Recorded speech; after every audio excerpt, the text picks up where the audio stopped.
Hello students, we are going to start our new exercise 4.3. The first question is find the roots of the following quadratic equation if they exist. Beta, here there is one new topic, it is existence of roots. Beta, how to find it? ये देखिए आपके पास आपकी standard form जो होती है वो क्या होती है क्वाड्रेटिक इक्वेशन की ax² plus bx plus c is equal to 0। बेटा यहाँ पे जब एग्जिस्टेंस की बात आती है तो तब हम चेक करते हैं डिस्क्रिमिनेंट, या इसको डिनोट करते हैं कैपिटल डी के साथ। और ये होता क्या है? Capital D is equal to b² minus 4ac। अब यहाँ से एग्जिस्टेंस की बात कैसे आ गई? अगर ये पूरी वैल्यू सॉल्व करने के बाद ग्रेटर देन इक्वल टू 0 आ गई, या तो ग्रेटर देन आ गई या इक्वल टू 0 आ गई, उस केस में हम बोलेंगे कि हमारे रूट्स एग्जिस्ट करते हैं, अदरवाइज रूट्स एग्जिस्ट नहीं करते हैं। बेटा फर्स्ट क्वेश्चन में है by the method of completing square. बच्चा ये जो कंप्लीटिंग स्क्वायर था ये लास्ट ईयर इन्होंने सीबीएसई की तरफ से एलिमिनेट हो गया था मेथड। तो अभी हमारे सिलेबस में जो मेथड है वो है सेकेंड क्वेश्चन में दिया है बाय अप्लाइंग क्वाड्रेटिक फार्मूला। तो पहले तो आप लिख लो क्वाड्रेटिक फार्मूला है क्या। तो इसका फार्मूला जो है फाइंडिंग द रूट्स ऑफ, आप लिखोगे क्वाड्रेटिक फार्मूला है क्या? अगर x में है is equal to minus B, x में अगर मेरी क्वाड्रेटिक चल रही है minus B plus minus under root b² minus 4ac by 2a। This is the quadratic formula, note it.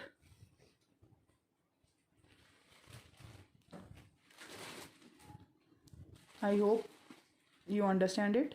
अब बेटा हम फर्स्ट क्वेश्चन करते हैं, मतलब ये क्वेश्चन आपका वैसे सेकंड बन जाएगा क्योंकि सेकंड में उन्होंने सेम बोला है कि इन्हीं को यूज़ करके क्वाड्रेटिक फार्मूला से मेथड फाइंड करो। देखो पहले तो स्टैंडर्ड फॉर्म लिखेंगे, क्या होती है ax² plus bx plus c is equal to 0। बेटा ये 2 है, a मेरा क्या है जो x² के साथ है a2 है, b मेरा क्या है जो x के साथ है -7 है, c मेरा क्या है जो 3 के साथ है।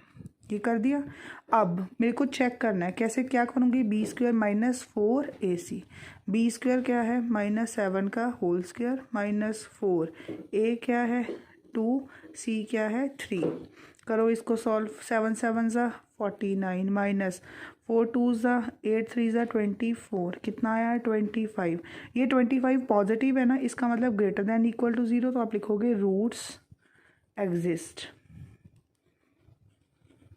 Clear? Now find how to find the roots. किस में है मेरी क्वाड्रेटिक? एक्स में। तो सीधा लिख दो x equal to minus B plus minus under root b² minus 4ac by 2a। x is equal to minus, तो पहले ही लगा है b की क्या वैल्यू है -7 लगा दी, प्लस माइनस। बेटा अब इसको दोबारा सॉल्व करने की ज़रूरत नहीं, जो वैल्यू यहाँ पे आई है वो इसी की है ना, b² माइनस 4ac। तो अंडर रूट 25 बाय 2a क्या है मेरे पास 2। x is equal to minus multiply by minus plus plus minus under root तो 25 क्या होता है 5 by 4। x equal to 7 plus 5 by 4, 7 इसका मतलब यही है प्लस माइनस साइन का कि एक बार इन प्लस बाय माइनस का मतलब ये है कि पहले इनको 7 प्लस 12 प्लस जो भी दूसरा नंबर है 7 प्लस 5 उसको ऐड करके लिखे जाएंगे, नीचे वाला नंबर तो सेम रहेगा। फिर माइनस का मतलब है अब इन दोनों नंबर की सब्ट्रैक्शन करेंगे। तो x is equal to 12 by 4 and 2 by 4, ये आया 3 1 बाई 2। तो x की वैल्यू क्या आ गई 3 और 1 बाई 2। चेक इट बच्चा and note it, if there is any problem ask me.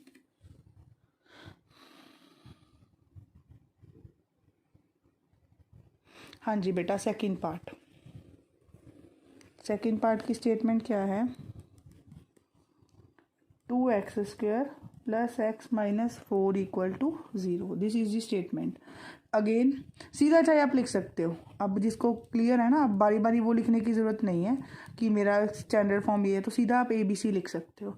Existence check करनी है हमें, तो हम क्या करेंगे पहले b² माइनस 4ac, ये क्या आ गया b² 1 का square 4 a2c minus 4 1 minus minus minus plus 4 2 ज़ा 4 4 ज़ा 16 2 ज़ा 32 33। तो ये भी वैल्यू पॉजिटिव है, ये वैल्यू पॉजिटिव है, ग्रेटर देन इक्वल टू 0। तो रूट्स एग्जिस्ट। फिर क्या आ गया, x equal to minus B plus minus B square minus 4ac by 2a। x equal to minus b की वैल्यू क्या है 1 plus minus B square minus 4ac की value कितनी निकाली थी बेटा हमने, अंडर रूट 33 आ गई, sorry B square minus 4ac की 33 आ गई, अंडर रूट तो है ही है 2a कितना है 2। तो x ये अंदर प्लस था, ये minus, plus minus minus plus minus under root 33/4। बेटा 33 जो है वो प्राइम नंबर है, उसका नहीं बन रहा हमारा, -1 उसकी स्क्वायर रूट नहीं सॉल्व हो रहा, तो बस सीधा ही लिख दो these are the roots, check it.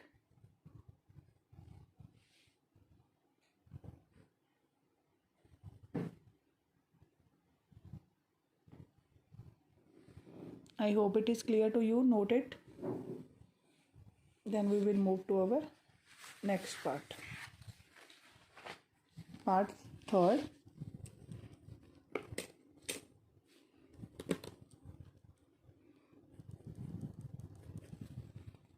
हाँ जी बेटा, थर्ड पार्ट की स्टेटमेंट क्या है, 4x square plus 4 under root 3x plus 3 equal to 0। A क्या है बेटा 4, बी क्या है 4 अंडर रूट 3, सी क्या है 3। Clear. Now B square minus 4ac क्या आएगा, B square minus 4ac 4 under root 3 का whole square minus 4 into A है 4 और सी है 3। अब बेटा स्क्वायर का मतलब क्या है, एक ही नंबर 2 बार मल्टीप्लाई, मैं इसलिए इसको, वैसे तो अगर आप डायरेक्टली कर सकते हो तो ठीक है, लेकिन ये अंडर रूट वाली चीज़ पहली बार सामने आई है ना, तो इसलिए बेटा मैं ये आपके सामने पूरा खोल के लिख रही हूँ। अब 4 4 ज़ा 16, 16 3 ज़ा कैलकुलेट करो 48। अब 4 4 ज़ा 16, अंडर रूट 3 को अंडर रूट 3 से मल्टीप्लाई करा 3, सेम अंडर रूट होता है तो मल्टीप्लाई कट के सिर्फ नंबर बच जाता है, इज इक्वल टू 0। हमारे पास एग्जिस्टेंस की कंडीशन क्या थी, या तो मेरे पास रूट्स जो इसकी वैल्यू होगी ग्रेटर देन होगी या इसकी वैल्यू 0 होगी, है तो therefore roots exist, roots exist. Clear. अब निकालो फिर x is equal to minus B plus minus under root B square minus 4ac by 2a। x equal to minus B कितना है 4 अंडर रूट 3, ये रहा ना b, plus minus under root इसकी value कितनी है 0 by 2a4। x equal to minus 4 under root 3 plus minus under root 0 0 ही 0 का अंडर रूट 8। अब बेटा 0 चाहे मैं किसी में प्लस करूँ चाहे किसी से माइनस करूँ, क्या आएगी वैल्यू, तो वही नंबर ही बच जाएगा, तो यहाँ से सीधा मेरे पास क्या बच गया -4/3/8, यही 2 बार आ गया, तो ये कट के आया 2, ये कट के आया 2, under root 3/2 minus under root 3/2। Check it.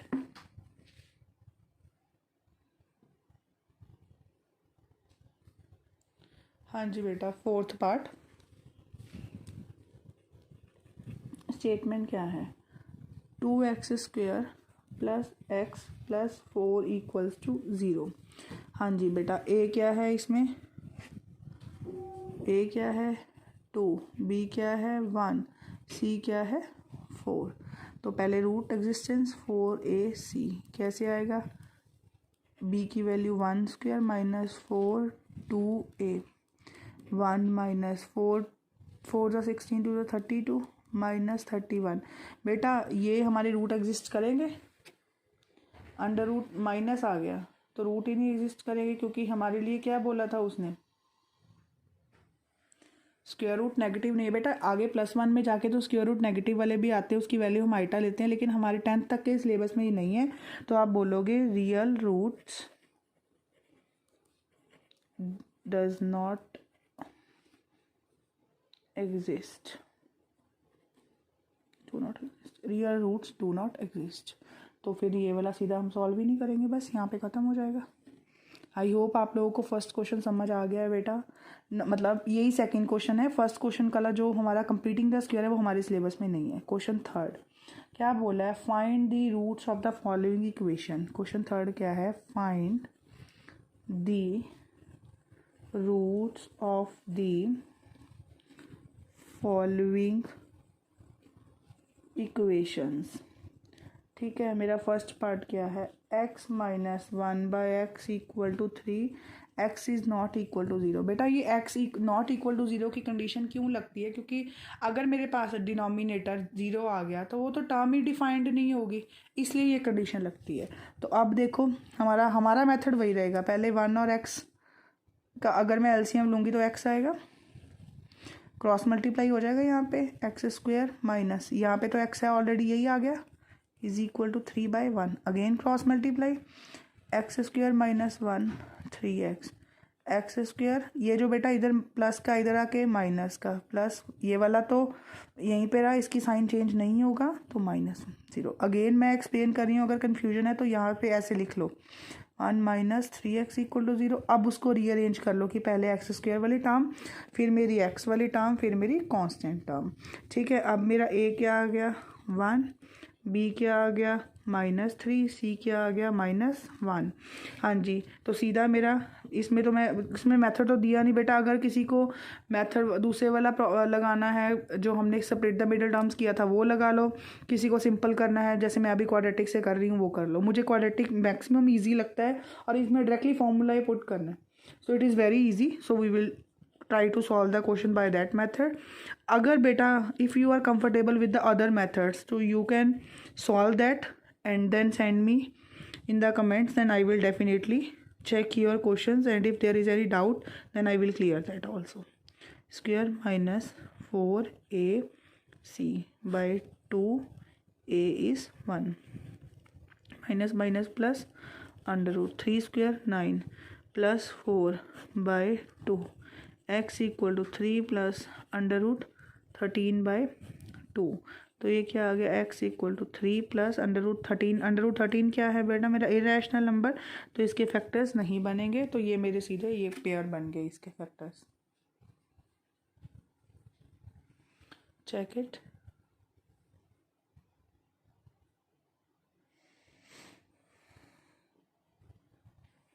And next is second part of third question.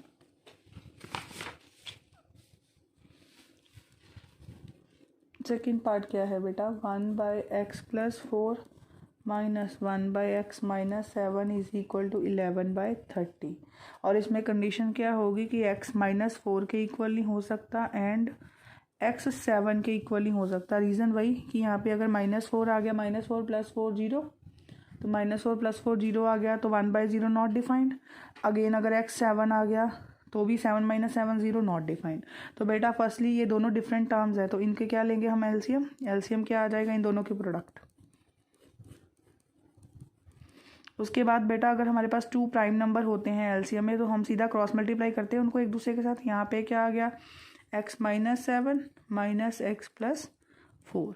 अगर यहाँ पे प्लस होता बेटा फिर तो चाहे मैं पूरी की पूरी ये टर्म ऐसे ही लिख देती, लेकिन माइनस है, आपको पता है माइनस के साथ मल्टीप्लिकेशन करने से हमारा साइन चेंज होता है।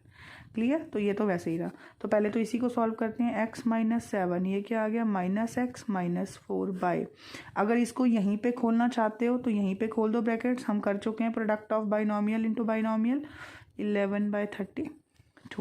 तो ये कट गए दोनों, एक प्लस का था एक माइनस का, क्या बचा -11/। बेटा यहाँ -7 -4 -11 हो गए, यहाँ से ब्रैकेट खोलिए x² minus 7x plus 4x minus 28 is equal to 11/30। Cross multiply कर देते हैं। अगर तो किसी को क्लियर है तो वो यहाँ से भी कर सकता है, अगर नहीं क्लियर तो आप अपने आप को यहाँ से डायरेक्ट कटिंग मत करो, तो यहाँ पे क्रॉस मल्टीप्लाई कर दो। ये 30 आ गया, इधर 11 इज इक्वल टू x², ये 7x -7x plus 4x minus 3x minus 28, ये 11 से 11 अब कर दो, ये आया -30 equals to x² minus 3x minus 28। बेटा ये -30 है, उधर जाके +30, x² minus 3x minus 28 plus 30 equal to 0। तो ये आया X square minus 3x plus 2 equal to 0। हाँ जी, अब हम कैसे सॉल्व करेंगे? By quadratic formula, under root B square minus 4ac by 2a। तो ये आ गया x equal to minus B क्या है, -3 plus minus B square minus 3 square minus 4, 1 into 2 by 2 into 1, 3 plus minus 9 minus 8 by 2, 3 plus minus 1 by 2। हाँ जी बेटा जी, 3 under root का तो 1 का तो अंडर रूट 1 ही रहेगा, तो plus 1 by 2 comma 3 minus 1 by 2। तो यहाँ से x की वैल्यू क्या आ गई, 4 by 2, 2 by 2, it is 1, it is 2, so x equal to 2 comma 1. Check it once, and if there is any issue then ask me